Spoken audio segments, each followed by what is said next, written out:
¿Qué tal? ¿Cómo le va? Esto es Punto y Aparte, un programa de la Dirección de Televisión Universitaria de nuestra máxima casa de estudios, la Universidad Autónoma de Tamaulipas. Mi nombre es Raúl Teja y el día de hoy me encuentro en la Facultad de Ciencias de la Educación y Humanidades para platicar con el doctor Eric Márquez de León sobre sus investigaciones referentes a política, gestión y evaluación educativa. Doctor, gracias por recibirnos aquí en la facultad. Raúl, muchas gracias a ti por la invitación. Bienvenido a esta Facultad de Ciencias de la Educación y Humanidades. Muchas gracias, doctor. Vamos a iniciar este programa hablando de la trayectoria del doctor Eric Márquez. Él es licenciado en Ciencias de la Educación con opción en Ciencias Sociales por la Universidad Autónoma de Tamaulipas. Sus posgrados son Maestría en Gestión y Políticas de la Educación Superior y el Doctorado en Educación, ambos por la Universidad de Guadalajara. Actualmente es profesor de tiempo completo en la Facultad de Ciencias de la Educación y Humanidades de nuestra universidad, cuenta con perfil PRODEP y es nivel 1 del Sistema Nacional de Investigadores. Además, es líder del grupo disciplinar Política, Gestión y Evaluación Educativa y sus líneas de investigación son políticas educativas, actores, cambios y contextos organizacionales e innovación, gestión, evaluación y acreditación educativa. Ha publicado distintos artículos científicos, capítulos de libro y un libro denominado Acreditación Internacional de Programas Educativos, el Sense Making como teoría del cambio universitario, publicado por la Asociación Nacional de Universidades e Instituciones de Educación Superior, ANUYES, en el año 2023. Es responsable de proyectos de investigación, así como evaluador de artículos científicos. Además, ha impartido conferencias y ha participado en webinars organizados por diferentes instituciones educativas y también ha participado en procesos de evaluación y acreditación de programas educativos de licenciatura a nivel nacional. Pues, doctor, gracias por estar aquí en Punto y Aparte, platicando de este tema tan interesante y tan especializado por lo que veo. Al contrario, gracias a ti, Raúl, por estar aquí, por la invitación nuevamente, digo, y por visitar esta facultad donde estamos trabajando. Muy bien, doctor, pues a mí me gustaría comenzar preguntándole sobre sus líneas de investigación referentes a políticas educativas, actores, cambios y contextos organizacionales, innovación, gestión, evaluación y acreditación educativa. Doctor, coméntenos por favor qué lo motivó a enfocarse en el estudio de estas políticas educativas y cómo cree que han evolucionado en los últimos años. Claro que sí. Miren, el motivo por el cual a mí me interesa las políticas públicas para educación, políticas educativas, tiene que ver por tratar de comprender de qué manera se toman ciertas decisiones desde los responsables de llevar a cabo este proceso de construcción de políticas que se supone tendrían que atender los temas o problemas comunes en educación. ¿Sí? O sea, cómo es que se toman ciertas decisiones para poder direccionar los esfuerzos del Estado en atender problemas educativos y a su vez cómo estas decisiones políticas, de políticas educativas, generan ciertos cambios en el trabajo o actividades de los actores educativos como los maestros, los estudiantes, los padres de familia. ¿Sí? Eso es un principal motivo, o sea, comprender esa relación entre la construcción de políticas para atender problemas educativos y cómo los actores atienden esas políticas en el entendido de que tienen que trabajar en conjunto, ¿sí? Todos los actores para atender y lograr dichas políticas educativas. Es muy interesante esto porque déjame decirte que el campo de las políticas públicas, digámoslo así, se va construyendo teniendo mayor presencia después de la Segunda Guerra Mundial, en el entendido de que pues, la sociedad tenía esa duda de, si bien es cierto estaban en un estado democrático en muchos países, pues en realidad cómo es que se van tomando las decisiones que tienen repercusiones en la vida cotidiana del ciudadano, ¿no? Y entonces a partir de eso, de los años 50, surgen diferentes corrientes teóricas que tratan de explicar precisamente la toma de decisiones de los representantes públicos. Y digamos, su auge como tal se va dando en los años 80. ¿Sí? En el caso mexicano tenemos cuestiones muy particulares, ¿verdad?, de nuestro estado mexicano, cómo pasamos de un Estado benefactor a un Estado neoliberal, ¿sí?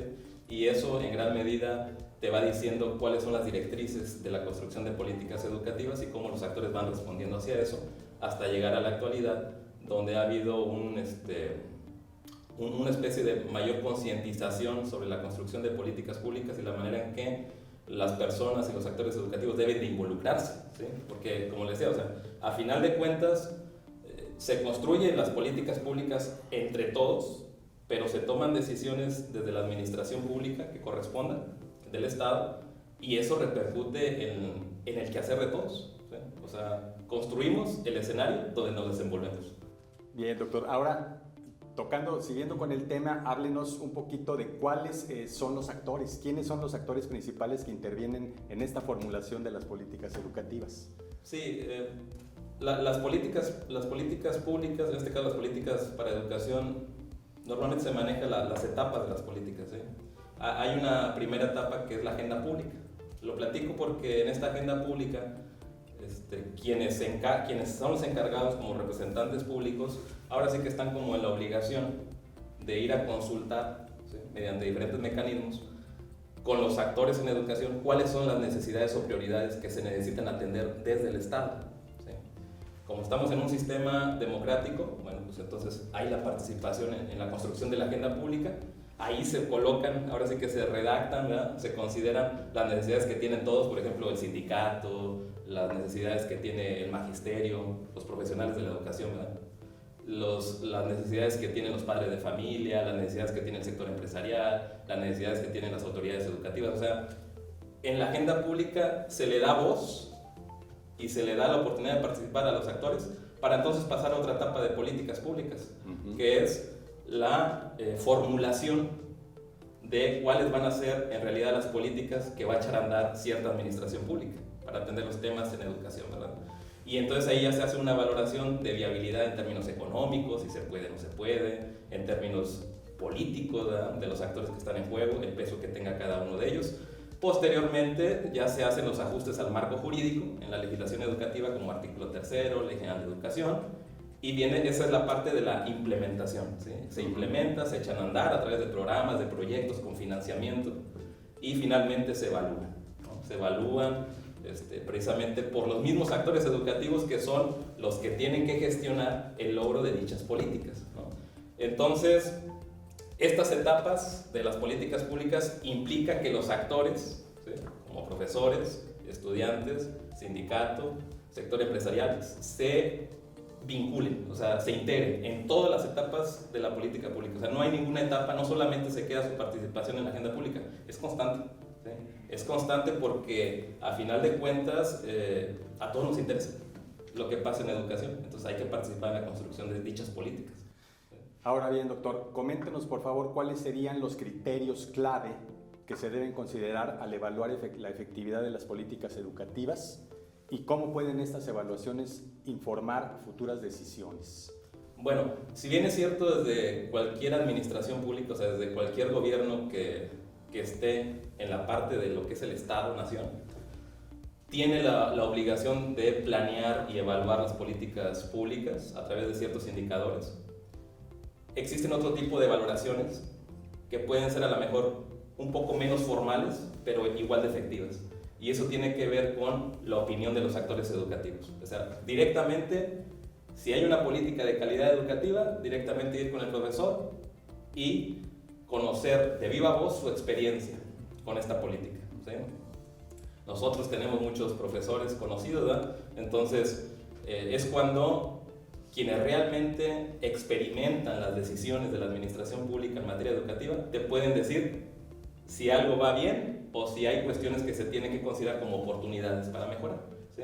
Eso digamos que es como la parte de la informalidad de la evaluación de las políticas, pero que resulta incluso más efectiva que trabajar con indicadores desde una administración pública, porque vas directamente con la realidad de los actores, de cómo están percibiendo desde su posición, que esa es otra cosa que hay que considerar al momento de que se evalúa la implementación de políticas.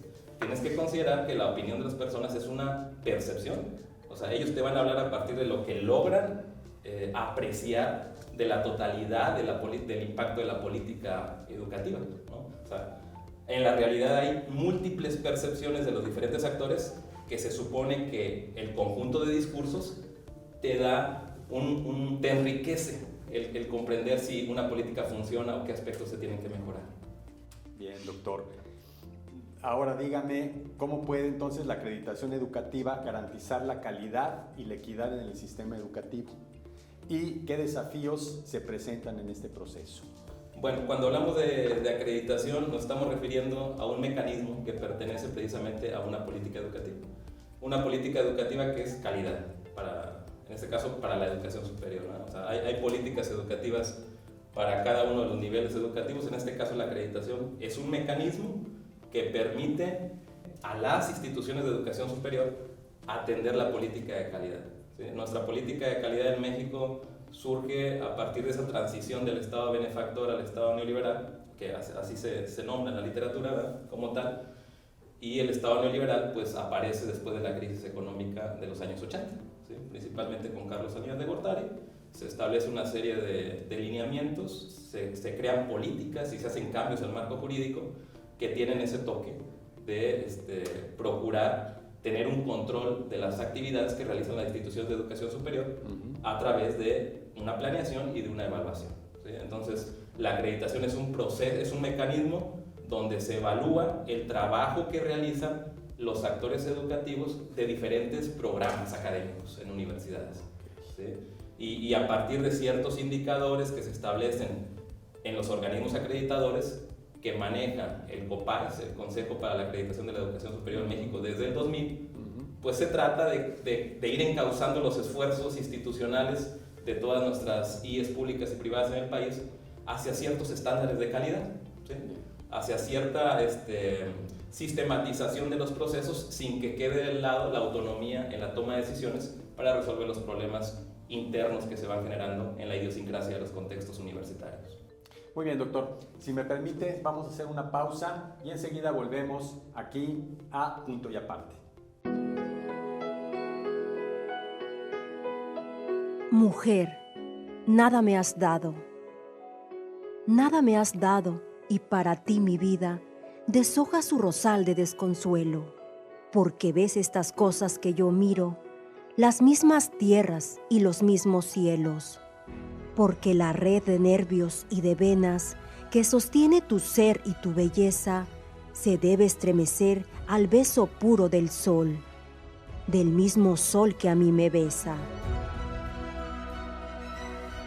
Mujer, nada me has dado, y sin embargo, a través de tu ser siento las cosas. Estoy alegre de mirar la tierra, que en tu corazón tiembla y reposa.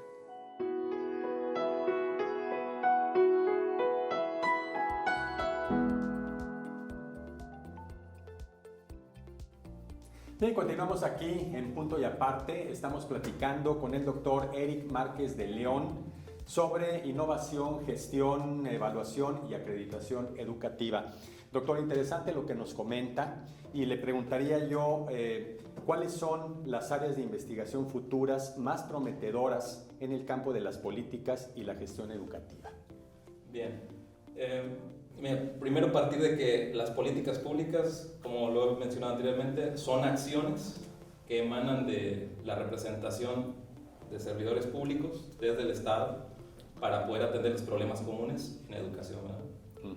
Bien, en este sentido creo que ha habido avances significativos en tres aspectos. Uno, lo que tiene que ver con la construcción de las políticas públicas, es decir, que con el paso de los años se ha comprendido que estar en la administración pública significa escuchar a quienes va dirigido las políticas, que esto es a la comunidad en general o a ciertos sectores en particular, como la educación.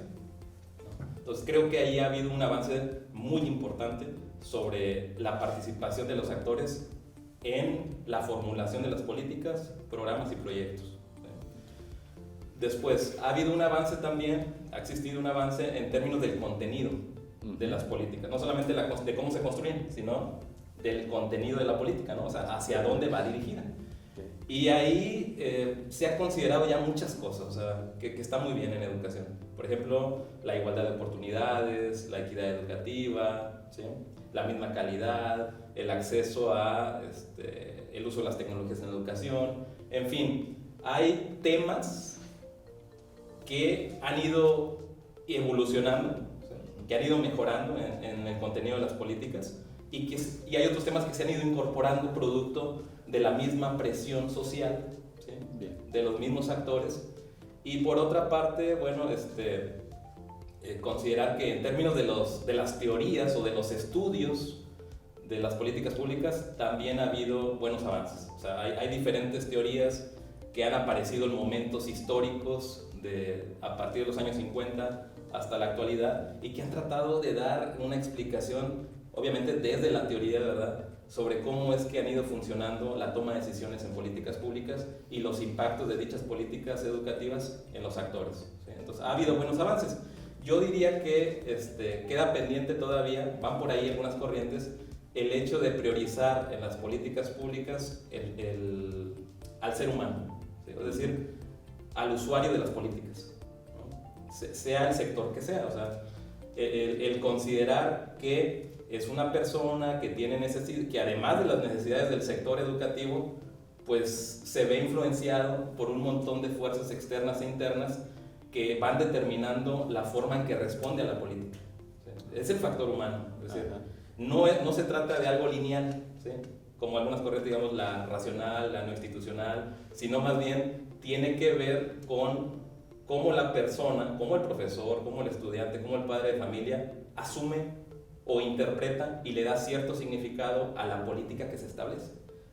Creo que ahí es el puente de conexión para la efectividad de las políticas y donde se tiene que seguir trabajando más en ver al actor frente a las políticas como un ser humano, ¿sí?, en acción. Bien, doctor. Bueno, pues vamos a hablar ahora, me gustaría que me comentara sobre su libro. Este libro denominado Acreditación Internacional de Programas Educativos, el Sense Making como teoría del cambio universitario. ¿Qué es el sense making, primero que nada, doctor? Bueno, este libro fue en el 2013 y recientemente acaba de ser presentado en la Feria Internacional del Libro en la Ciudad de México a través de la NUYI, ¿verdad?, que es la casa editorial.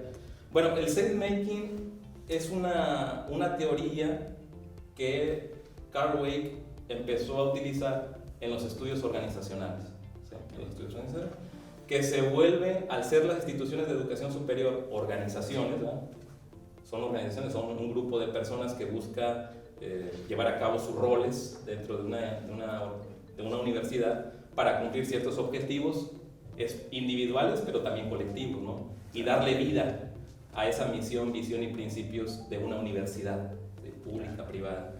Entonces, el sense making lo que busca es tratar de comprender los cambios organizacionales que suceden en el entorno de en este caso de una universidad, ¿sí?, a partir de la creación de sentido que le dan sus miembros. Por ejemplo, ¿no?, una política de calidad educativa se establece a nivel nacional, ¿no?, para educación superior. Las universidades, sobre todo públicas, tienen que responder con una política institucional de calidad, ¿no?, y se declara en un plan institucional de desarrollo. Y a partir de esa declaración, lo que sucede es una serie de cambios al interior de la universidad. Pueden hacerse cambios de tipo estructural, que implica obviamente también el organigrama, que implica diferentes cambios de puestos, el incorporar nuevas áreas, ¿sí? Todos esos cambios con la finalidad de poder atender esa política federal, de política de calidad, pero también la institucional, ¿no?, que está en sintonía con la federal. Y por lo tanto, esos cambios parecen sencillos en el papel, pero en la realidad se vuelven complicados para quienes están dentro de las organizaciones de educación superior.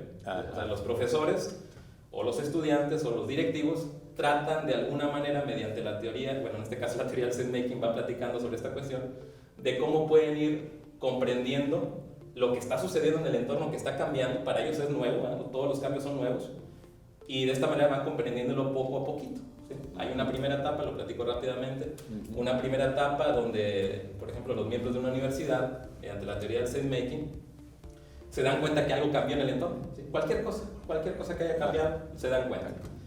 Otra etapa en la cual buscan construir una interpretación de lo que ellos logran recoger como señales del entorno.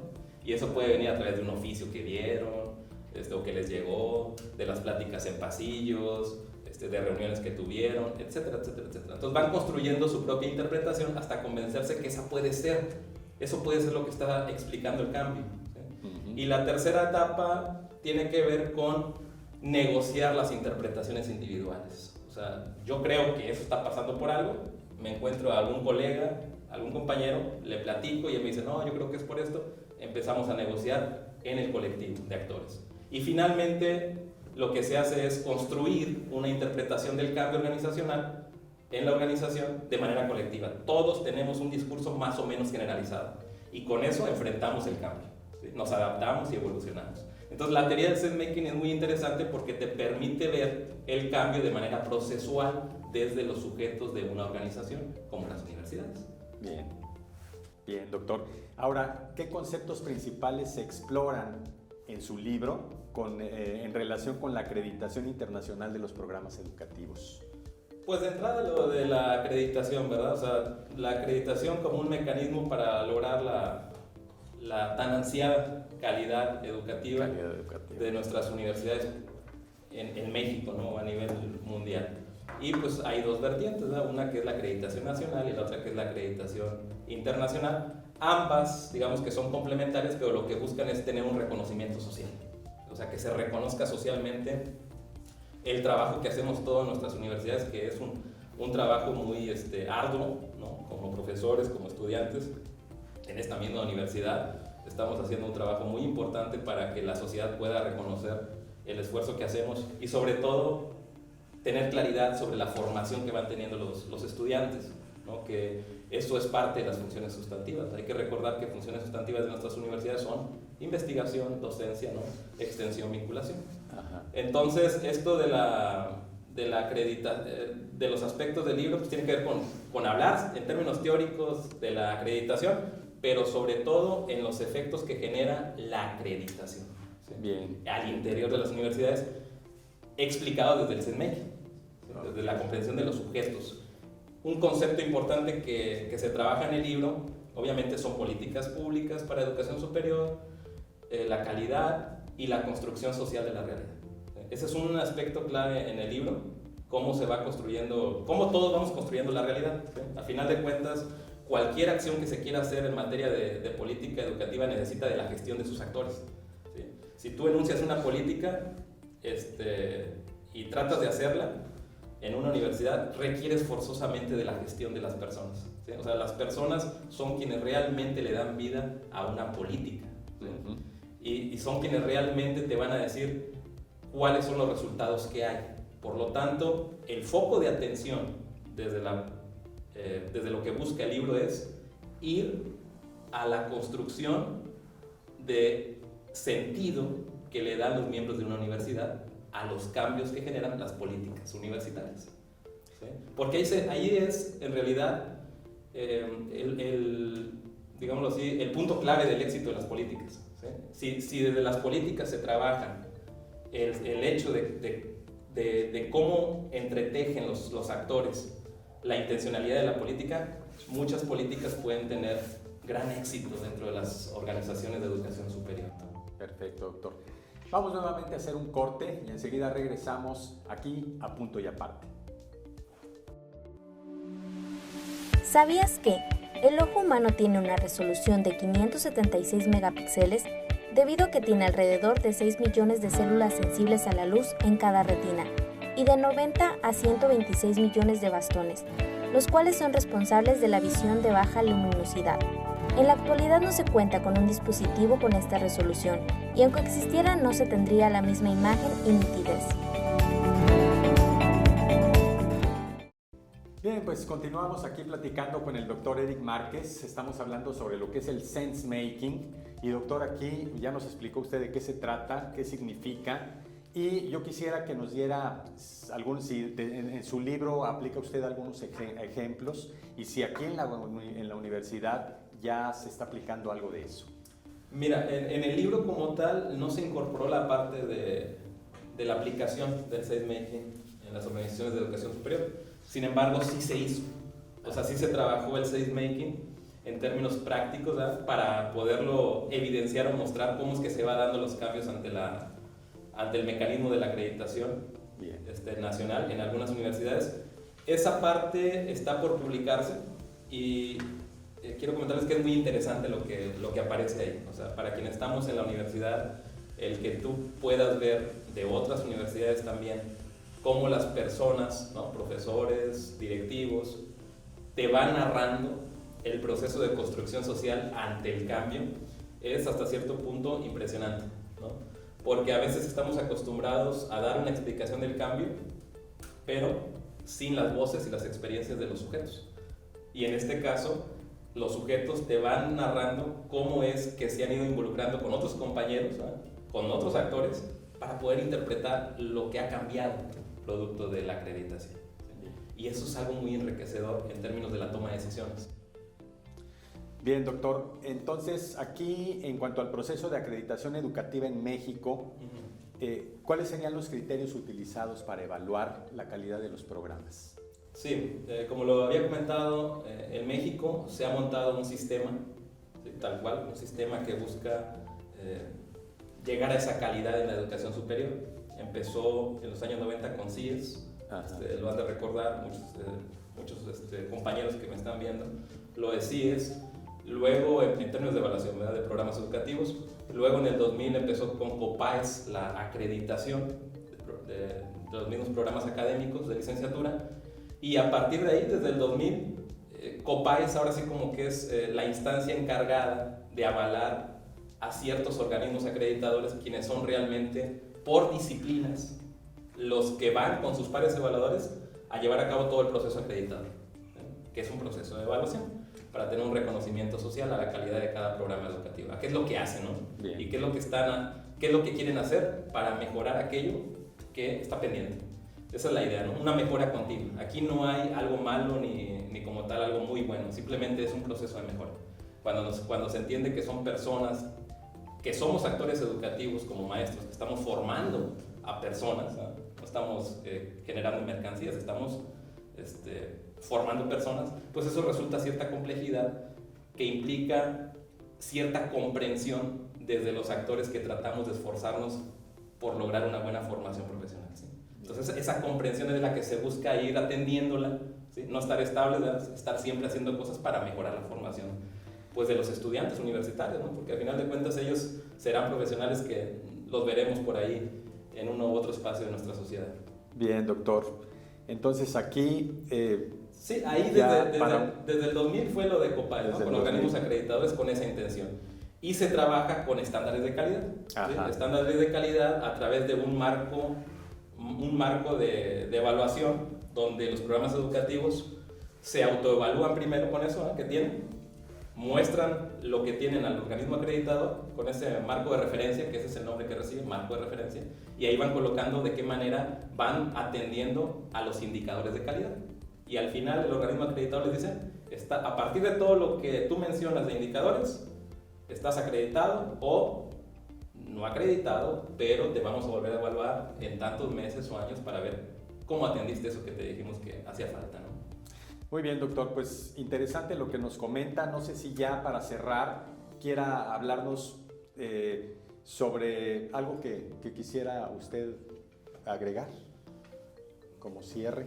Pues como cierre, yo quisiera decir que esto de las políticas en educación que generan cambios en las organizaciones educativas como las universidades, deben de seguir priorizando el factor humano, ¿sí? El factor humano para la transformación, ¿sí? Para el bienestar de nuestras instituciones de educación superior. Ese es el punto claro. O sea, creo que ha habido un avance en políticas educativas que nuestro país tal vez necesitaba de ir encontrando como una especie de sistematización de procesos o de buscar atender ciertos indicadores de calidad, porque, digámoslo así, las universidades trabajaban de manera, en algunos casos, aisladas, ¿no? Aunque bien es cierto que estaba la NUYES, todavía al interior de las universidades se trabajaba un tanto aislado, Y ahora con esta cuestión, desde los años 90, con CIES, con COPAES, la acreditación, hemos tratado como que de encauzar a las universidades sobre cuáles son los puntos que realmente se necesitan atender en la formación de los profesionales en respuesta al entorno, ¿sí? O sea, en respuesta a nuestra sociedad, que implica obviamente el conjunto de instituciones que en ella habitan. Por lo tanto, ha habido un avance significativo, pero ahora hay que seguir trascendiendo al factor humano dentro de las universidades, ¿no? Para poder hacer una transformación en los procesos de enseñanza-aprendizaje que, a pesar del esfuerzo que hacemos nosotros en nuestras universidades, pues sigue habiendo áreas de oportunidad que creo que es el momento adecuado para transitar hacia ello. Muy bien, doctor, pues no me queda más que agradecerle que nos acompañara aquí en Punto y Aparte. Y a usted que nos ve, mi agradecimiento también por sintonizarnos. Ya sabe que puede usted vernos a través de las redes sociales como TV Watt. Punto y Aparte es el programa. Yo me despido y nos vemos en la próxima emisión de Punto y Aparte.